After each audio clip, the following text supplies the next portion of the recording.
Well, sometimes you just got to tip your cap to the other team, yo. What's up, everybody? It's your boy, Mr. Dugai, coming at y'all with another episode of Drop It Downs with Mr. Dugai.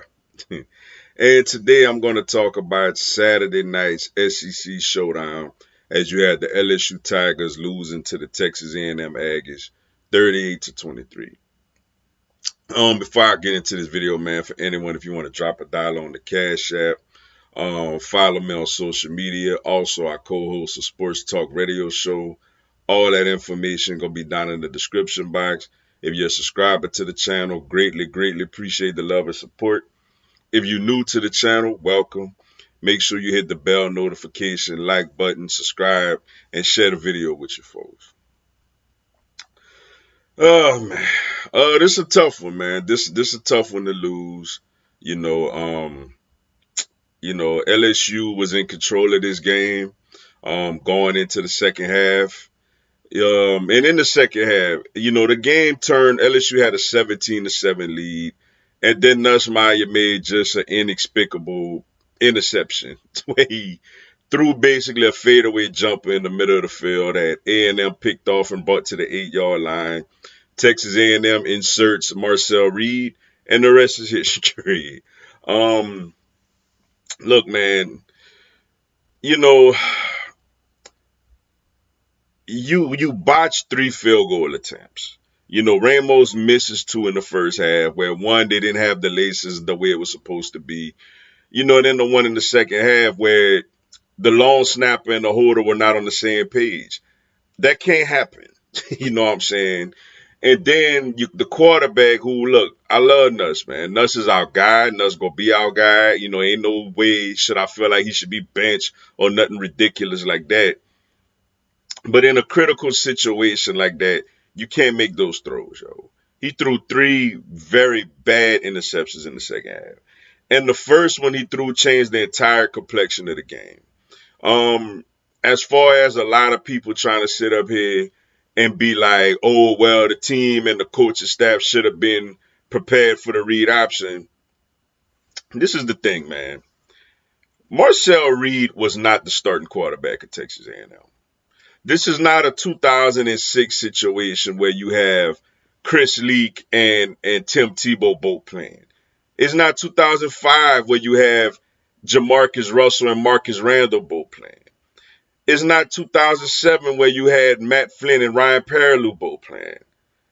When Wigman was injured, Reed started 3 games. When Wigman was healthy, he was the starter against Missouri, and he started their last couple of games. And Reed did not get on the field. They didn't have no package for him. He didn't get on the field like that. So the coaching staff did a great job. Blake Baker and the defensive coaches did a great job, of shutting down Wigman. Like they spent all week on that offense led by Wigman and they shut it down. And it's not to say they was completely ill prepared. Sometimes you just got to give the other coaching staff and the other team credit. I mean, first off, they get the ball at the 8-yard line. I mean, who ain't going to score from there if you become a dominant running downhill team? The other touchdowns, hey, we've had the botched field goal attempt. They're at the 40-yard line. We send pretty much a zero blitz to prepare for the read option. Give them credit. They had a play called where he was able to hit a back out the backfield and they got a big long game, which gave them a short field after that. Then LSU, gets a touchdown, cuts the lead to 5, where they finally have a long field. Oh, not to mention in between that, Nuss threw another pick that gave them another short field. We basically, I'm so ready for the read option. They dialed up a shot play and it worked to perfection. It was a great call against in the right situation, and the quarterback made a great throw. Sometimes you just tip your hat to your opponent, man. Like, it's easy for us as fans and as society, whenever we lose, to blame somebody. It got to be this person's fault or that person's fault. Maybe the other team just played well, yo. The quarterback got to protect the ball. The field goal kicking operation got to do better than that. We know the defense isn't great. It's playing really well, but We don't have guys like Glenn Dorsey and all them on the D line right now. And maybe these youngsters will eventually turn into that, but they're not there yet. I think this coaching staff is going to be a coaching staff that can win a championship at some point. I think we need more players. We need more players in the program, and the young guys we got now, we need to continue to develop them. Right now, we're not there. Look, LSU should be a two-loss team anyway. We should have beat USC. We should have beat Texas A&M. But at the same time, let's keep it real. We should have lost to South Carolina, yo. Like they botched that game against us. We should have lost to Ole Miss. They botched that game against us, and you got Lane Kiffin over there crying about playing Georgia at 2:30 instead of 6:30 because of that. So just give A&M credit, man. A&M is a good team, and I said it going in. This team is really talented, and now they got really good coaching to go along with the talent that they have. But with that being said, look, this season isn't over, yo. By any stretch of the imagination, this season is not over. We have a huge game with Bama coming up. It's going to be a night game. You know, despite Lane Kiffin crying and everything, it's a night game. Um, and look, I think, obviously we could lose that game because Bama has talent. But I think LSU going to win that game. I think LSU going to win out, you know.